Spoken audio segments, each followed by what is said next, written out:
Hey, hi, my batik peeps. Today we are starting with what is batik. දැන් ගොඩක් අය හිතාගෙන ඉන්නවා බතිකුයි ටයි ඩයි එකයි කියලා.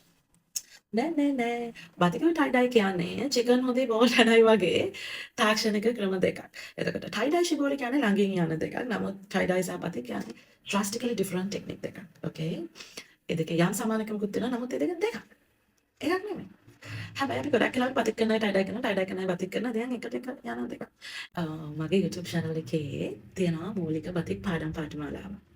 ඒ කියන්නේ කොහොමද ඉටි මිශ්‍රණ හදන්නේ, ඉටිවල උෂ්ණත්වය මැනේජ් කරන්නේ, වැක්ස් කරන ටූල්ස් පාවිච්චි කරන්නේ, සිල්ක් බතික් කරන්නේ කොහොමද, ටයි ඩයි කරන්නේ කොහොමද, ඔය වගේ මූලික පාඩම් ටිකක් තියෙනවා.